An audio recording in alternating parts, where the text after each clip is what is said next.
Hello കൂട്ടുകാരെ, നമ്മളിന്ന് ഒരാളെ കാണാൻ വന്നതാണ്. ഇത് നമ്മളുടെ കുഞ്ചൂസ്. കുഞ്ചൂസിനെയും നമ്മുടെ വീഡിയോ മുമ്പ് തുടങ്ങി കാണുന്നവർക്കറിയാം, അല്ലാത്തവർക്ക് വേണ്ടിയിട്ടാണ്. ഇവളെയും കുഞ്ഞുങ്ങളെയും 3 കുഞ്ഞുങ്ങളെയും രാത്രി ആരും അവിടെ കൊണ്ട് കളഞ്ഞതാണ്. നേരം നമ്മൾ കാണുകയും കുഞ്ഞുങ്ങൾക്ക് ഇവൾക്കൊക്കെ ഭക്ഷണം കൊടുക്കുകയൊക്കെ ചെയ്തു. അങ്ങനെ അവിടെ ഒരു പരിസരത്തുള്ള വീട്ടുകാരും ഇവളെ സ്നേഹിച്ചിരുന്നു. അങ്ങനെ കുഞ്ഞുങ്ങളെല്ലാം ഒരു ഫാമിലിക്ക് കൊണ്ടുപോയി. പക്ഷേ ഈ കുഞ്ഞ് അവിടെ കുറച്ച് നാൾ നിന്നെങ്കിലും ഇവളവിടെ നിന്ന് മാറ്റുകയായിരുന്നു. ഇവൾ ഫീമെയിൽ ഡോഗ് ആയതുകൊണ്ട് മെയിൽ ഡോഗൊക്കെ വരുന്നതുകൊണ്ട്. പക്ഷേ എല്ലാ കാര്യങ്ങളും അറിയാൻ ഞാൻ വൈകി. ഞാൻ ചെന്നപ്പോഴേക്കും ഇവളെ അവിടെ നിന്ന് അവർ മാറ്റിയിരുന്നു. പിന്നീട് ഇവളുള്ള പുതിയ സ്ഥലം ഞാൻ ഒരുപാട് ബുദ്ധിമുട്ടി കണ്ടെത്തുകയും അവിടെ നിന്ന് ഞാൻ അവളെ കുഞ്ഞിനെ കൊണ്ടുപോയി വന്ധീകരിക്കുകയായിരുന്നു. അപ്പോൾ ഇപ്പോൾ അവൾ സേഫായിട്ടിരിക്കുന്നു. അപ്പോൾ അവൾ രണ്ടാമത് ചെന്നുപെട്ട സ്ഥലത്ത് തന്നെ വന്ധീകരിച്ചതിന് ശേഷം ആ വീട്ടുകാർ അവളെ ഏറ്റെടുത്തു.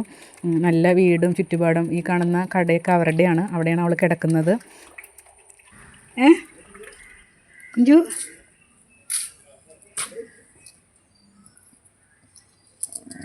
മനസ്സിലായുള്ള കുഞ്ചു കുഞ്ചുനിപ്പം മിഷലായ കുഞ്ചുവിന് കുറച്ച് കുഞ്ചൂസ് ഇപ്പം മനസ്സിലായുള്ള. അപ്പോൾ കുഞ്ചിന് ഞാൻ സ്മാർട്ട് കിറ്റിൻ്റെ ഒരു ചെറിയൊരു പാക്കും അതുപോലെ തന്നെ പെഡിഗ്രിയും വാങ്ങിച്ചിട്ടുണ്ട്. അപ്പോൾ ആദ്യം മിക്കപ്പോഴും അവളെ കാണാൻ പോകാറുണ്ടായിരുന്നു. ഇപ്പോൾ കുറേ നാളുകാരുണ്ട് നമുക്ക് തിരക്കായ കാരണം കാണാൻ പോകാൻ പറ്റാറില്ല. അപ്പോൾ അവൾക്ക് പെഡിഗ്രി ഭയങ്കര ഇഷ്ടമാണ്. അപ്പോൾ അതേ അവളെ തന്നെ അവളുടെ വീട്ടിലേക്ക് കൊണ്ടുപോകാൻ കേട്ടോ. ഇവിടെ ഒരു ഗ്യാപ്പുണ്ട്, അവിടെയാണ് അവളുടെ വീട്.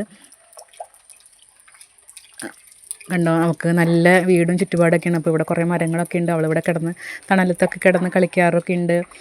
ഞാൻ അതിലിടയ്ക്ക് പാസ് ചെയ്യുമ്പോൾ അവളെ നോക്കാറുണ്ടെങ്കിലും അവിടെ കാണാറുണ്ടായിരുന്നില്ല. അങ്ങനെ ഞാനിന്ന് അന്വേഷിച്ച് വന്നതാണ്. ഭയങ്കര ഹാപ്പിയാണ് കേട്ടോ. അപ്പം നമുക്കും ഇതുപോലെ തന്നെ നമ്മുടെ വീടിൻ്റെ പരിസരത്തോ അല്ലെങ്കിൽ നമ്മുടെ വീട്ടിൽ ഭക്ഷണം കഴിക്കാൻ വരുന്ന ഡോഗ് ഉണ്ടെങ്കിൽ അവരിങ്ങനെ ഒരു ദുരിതത്തിൽ നിന്ന് നമുക്കും കരകയറ്റാം. വളരെ കുറച്ച് രൂപയേ ആവുള്ളൂ ഹോസ്പിറ്റലിൽ കൊണ്ടുപോയി നമ്മൾ ചെയ്ത് അവരൊരു സന്തോഷം പിന്നീട് നമ്മൾ കാണേണ്ടത് തന്നെയാണ്. അപ്പം ഈ വീട്ടിൽ അവൾ ഹാപ്പിയാണ്. അതിനുശേഷം നമുക്കിങ്ങനെ പ്രസവിച്ച് കൂട്ടുന്നുള്ള പേടിയോ അല്ലെങ്കിൽ വേറൊരു ബുദ്ധിമുട്ടില്ല. അവർ അവിടെ ഹാപ്പിയായിട്ട് കഴിഞ്ഞോളും. അപ്പം ഈ വീഡിയോ കാണുന്ന ആർക്കാണെങ്കിലും ഇങ്ങനെ ദുരിതം അനുഭവിക്കുന്ന കുഞ്ഞുങ്ങളുണ്ടെങ്കിൽ മറ്റുള്ളവരെ കുറച്ച് പേരുടെ സഹായത്തോടു കൂടി നമ്മൾക്ക് ഇങ്ങനെ ഒരു കാര്യം ഇവർക്ക് ചെയ്തു കൊടുക്കുന്നതാണ് ഏറ്റവും വലിയൊരു സഹായം ഉണ്ട് കുഞ്ഞുങ്ങൾക്ക് അത് ചെയ്തു കൊടുക്കുന്നത്. പിന്നീട് അവർ ഹാപ്പിയായിട്ട് എവിടെയെങ്കിലും കഴിഞ്ഞോളും. അപ്പോൾ ഈ കുഞ്ഞിപ്പോൾ ഏറ്റവും നല്ലൊരു വീടും ചുറ്റുപാടൊക്കെ കിട്ടി. എനിക്ക് അവളെ കാണുമ്പോൾ ഭയങ്കര സന്തോഷമാണ്. ഒരാളെങ്കിലും നമുക്ക് രക്ഷിക്കാൻ പറ്റിയത്. പിന്നീട് അവരെ കാണുമ്പോൾ ഇപ്പോൾ അവൾ നല്ല സേഫായിട്ടും നല്ല സന്തോഷവതിയായിട്ട് ആ വീട്ടിൽ ഇരിക്കുന്നു. അപ്പോൾ ആ വീട്ടിലൊരു കൊച്ചുമോനുണ്ട്, അവൾക്ക് കൂട്ടായിട്ട്. അപ്പോൾ അവൾക്ക് ഞാൻ കുഞ്ചൂസ് എന്നിട്ട പേര് തന്നെയാണ്. അവർ പ്രത്യേകിച്ച് പേരൊന്നും ഇട്ടിട്ടില്ല എന്നാണ് പറഞ്ഞത്. ചിരിച്ചേ, വീട്ടിക്ക് ഒന്നുകൂടി ചിരിക്കി കുഞ്ചു ചിരിച്ചേടി. ഇവിടെ ചിരിക്കി. വീട്ടിക്കത്തി ചിരിച്ചു. കുഞ്ചു ചിരിച്ചേടി ചിരിക്കാൻ. ഇടുക്കി വീട്ടിലേക്ക് പോയിക്കോട്ടാ. അപ്പോൾ പോയിട്ട് വരാം കേട്ടാ. പോയിക്കോ, വീട്ടിൽ പോയിക്കോട്ടാ.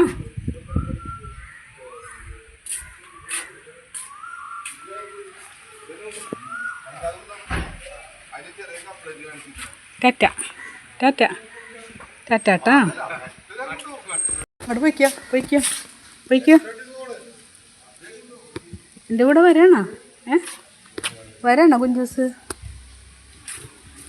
യാത്ര പറഞ്ഞിറങ്ങാൻ നേരം കുറേ നേരം അവളെൻ്റെ പിന്നാലെ വന്നു. പാവം, എനിക്ക് എത്ര സന്തോഷം തോന്നി. ഏറ്റവും നല്ലൊരു വീടാണ് അവൾക്ക് കിട്ടിയത്. എല്ലാവരും വീഡിയോ സ്കിപ്പ് ചെയ്യാതെ കണ്ട് സഹായിക്കുക.